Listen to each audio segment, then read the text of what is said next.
Network Entertainment. Let me ask you a straight question. Kung dodoble ang sweldo mo bukas, sigurado mo ba mas uunlad, aasenso ang buhay mo?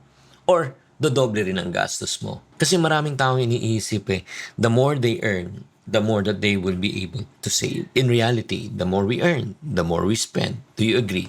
Kaya ang tanong, check mo muna saan napupunta ang pera mo. Let's talk about this.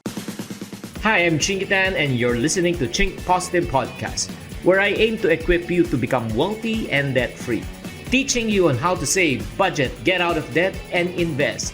Let's get into the episode. Hi there, this is Chingitan, your pambansang wealth coach. Welcome to Chink Positive Podcast.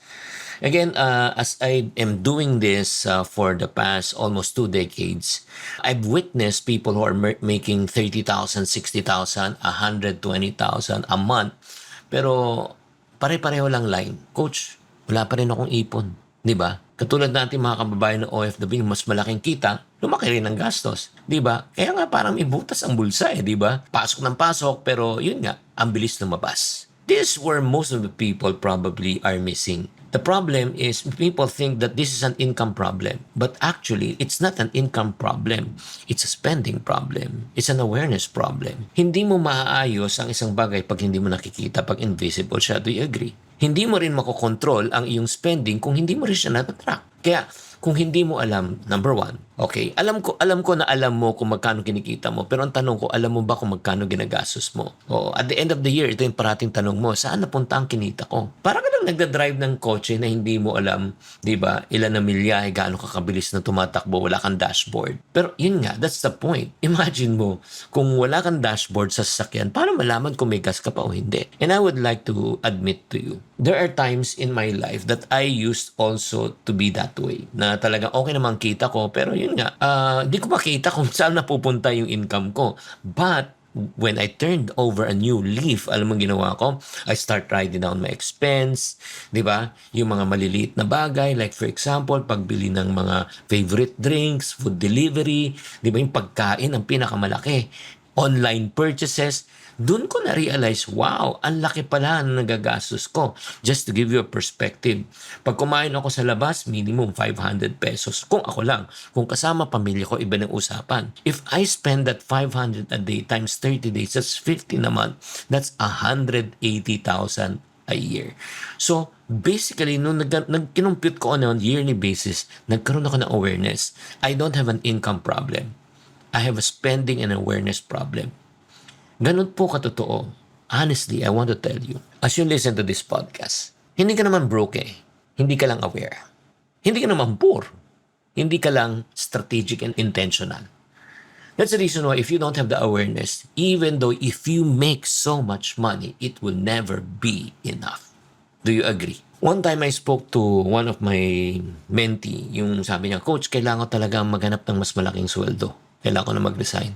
Sabi ko, sandali lang. Before na maghanap ka ng malaking income at malaking sweldo, can I check magkano kinikita mo ngayon at saan napupunta yung income mo?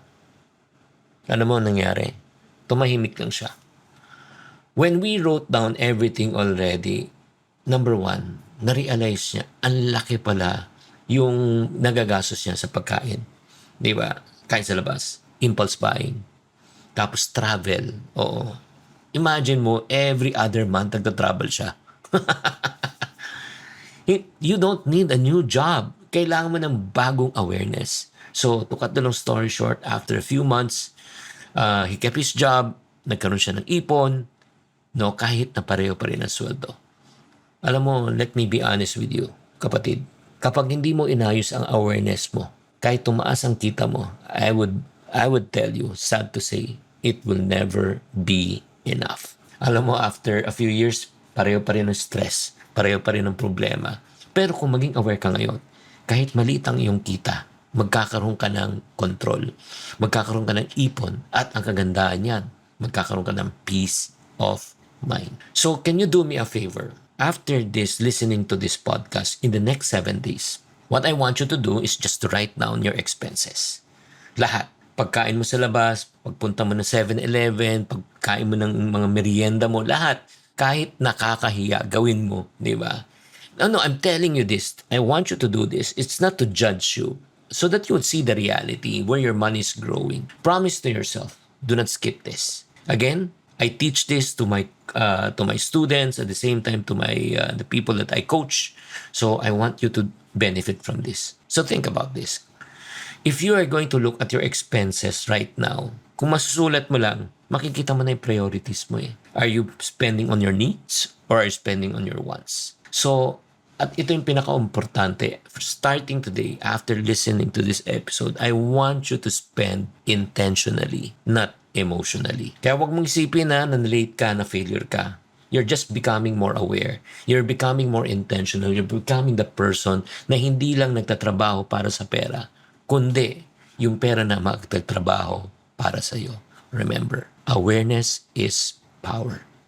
So if you like this episode, please don't forget to follow and subscribe.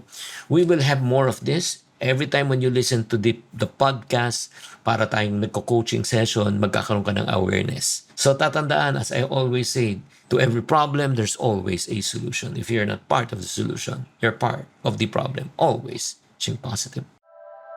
The opinions of podcast creators, hosts, and guests are not necessarily reflective of the official stance of the Pod Network Entertainment, its hosts, or other network programs. The content created by the people behind the podcast is personal and not meant to harm any religion, ethnicity, group, organization, company, or individual.